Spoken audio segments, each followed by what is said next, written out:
Et nous sommes avec Jean-Paul Garot, qui est député européen, Rassemblement National. Oui, bonjour Jean-Paul Garot. Bonjour. Il y avait de l'ambiance hier soir justement, puisqu'on disait avec l'humoriste que les politiques aiment bien les bains de foule. Il y avait une très bonne ambiance, naturellement. Forcément, chez oui, vous. Forcément. Oui. Forcément. Oui. Mais c'est une victoire, même si le score du FN, finalement, là, on l'apprend avec les résultats définitifs, c'est 0,9 points d'avance sur la liste de Nathalie Loiseau. Est-ce qu'il y a un peu de déception ou pas ? Non, le Rassemblement National est le premier parti d'opposition en France. Voilà, c'est clair.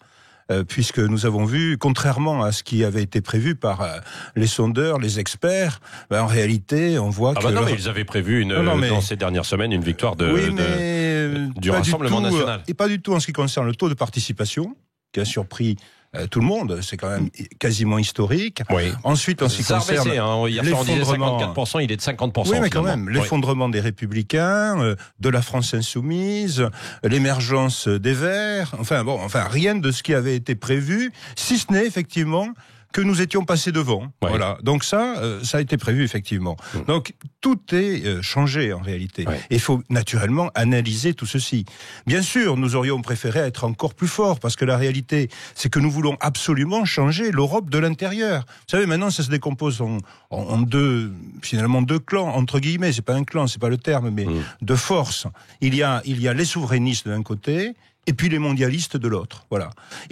Donc finalement, vous allez dans le sens d'Emmanuel Macron, qui avait planté le décor un petit peu de la même manière. C'est-à-dire que moi, je reconnais une qualité à Emmanuel Macron, mais il l'a pas fait exprès, c'est qu'il a chamboulé l'échiquier politique. Ouais. Moi-même, sans changer mes idées, en restant fidèle à mes convictions, alors que j'étais, vous savez, je suis magistrat de formation, je ne suis pas un politique de carrière du tout, je me suis naturellement retrouvé, ayant une fibre RPR, si vous voulez, je me suis naturellement retrouvé au Rassemblement National tel qu'il est aujourd'hui. Et j'ai sillonné la France et j'ai retrouvé effectivement énormément d'anciens RPR et puis beaucoup de jeunes aussi qui ne sont en rien des extrémistes. Oui. Moi, le Rassemblement National aujourd'hui, c'est un peu l'ancien RPR. Oui, c'est ça. La fin des années 70, oui, mais début tout à fait. des années 80. Écoutez ce que disaient les Chirac, Sarkozy, Juppé au début des années 90. Ouais. Écoutez-les, c'est facile, on a tous les documents. C'est exactement ce que nous disons aujourd'hui. Et d'ailleurs, pourquoi nous sommes maintenant au Rassemblement National, c'est que nous avons été au pouvoir et nous n'avons pas fait ce que nous avions prévu. Oui. C'est pour cela que les gens ne veulent plus voter pour les Républicains.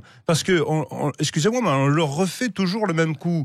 Sauf que c'est fini. Les gens n'y croient plus. Les militants ont cru à une embellie, je dirais, grâce à François-Xavier Bellamy, qui est un garçon de qualité. Personne n'en disconvient. Mais le problème, c'est que les gens, les électeurs, n'y croient plus. Et moi, la démarche que j'ai faite, parce que j'ai été contacté par Marine Le Pen, j'ai franchi le cap, j'ai trouvé un parti avec des gens fréquentables, qui ne sont en rien des extrémistes. Oui, c'est bien vrai. sûr, oui. Qui ne sont en rien des extrémistes. Toute ma carrière professionnelle, je me suis battu contre tout ce qui est crime, violence. Je veux que les choses se règlent par les élections et non pas dans la rue. Je sais malheureusement de quoi la nature humaine est capable. Bon, eh bien, nous sommes dans l'urgence. Nous avons de vrais dangers aujourd'hui par rapport au pays, par rapport à l'Europe. Le fait de dire qu'on veut protéger les Français, mais sans se replier sur soi, c'est extrémiste. Moi, j'étais avec notamment Monsieur Larrivé hier soir sur un plateau de médias qui disait finalement, moi, je préfère perdre en gardant mes convictions que d'aller vers le Rassemblement National.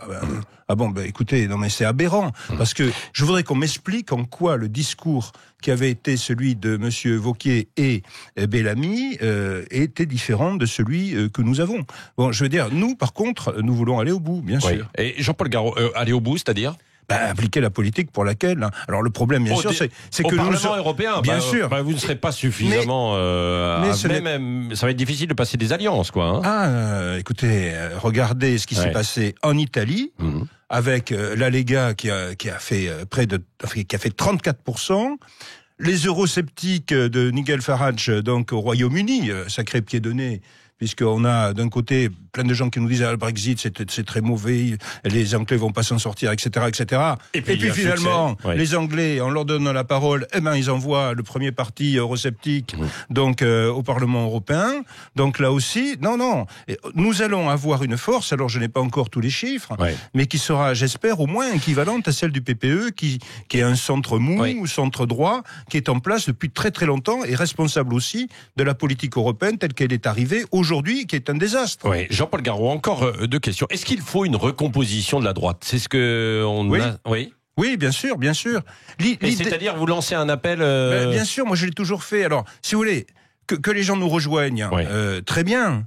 Mais au moins qu'on puisse faire des alliances électorales. Pourquoi on s'interdit? Vous savez, il y a une sorte de ligne rouge qui a été tracée totalement arbitrairement par certains hiérarques de l'ancien LR. Enfin bon, je passe. Oui. Eh bien, pourquoi cette ligne rouge? Pourquoi on n'est pas fréquentable? Pourquoi on ne peut pas faire des alliances électorales à un moment donné dans l'intérêt de la France? Donc là, c'est un appel en direction de Laurent Wauquiez et d'autres. Bien sûr, parce que moi je connais énormément de militants, sympathisants, électeurs des Républicains qui sont terriblement déçus ce matin. Je les comprends, mais moi je savais que de toute façon à terme c'était condamné parce que en plus, si vous voulez, ce parti est miné de l'intérieur par des divisions profondes qui là, vous allez voir, vont ressurgir de plus belle. Oui. Est-ce qu'il faut que Emmanuel Macron aille jusqu'à la dissolution de l'Assemblée nationale? Mais c'est ce que nous demandons. Pourquoi? Parce qu'en réalité, sa politique est illégitime. Si vous voulez, voilà un jeune président qui arrive donc il y a un peu plus de 2 ans, qui finalement ne comprend pas ce qui se passe, puisqu'il est obligé d'aller vers les gens en faisant un grand débat, une grande consultation, alors qu'il vient d'y avoir une campagne électorale, et puis qui dit on va enfin tenir compte de ce que vous allez faire, ce que vous avez dit, grand débat qui ne donne pas grand-chose finalement à l'arrivée, et qui, avec ces élections-là, malgré qu'il soit second, malgré son énorme investissement comme jamais vu, a dit qu'il n'allait rien changer. Oui. Donc tout est bloqué. Merci Jean-Paul Garot, député européen donc du Rassemblement national, qui était le premier invité de cette matinale spéciale sur Sud Radio ce matin. Tout à l'heure, ce sera Olivier Faure qui sera avec nous à 8h-20. Dans un instant, on va regarder ça aussi à la loupe avec Frédéric Dabi de l'IFOP.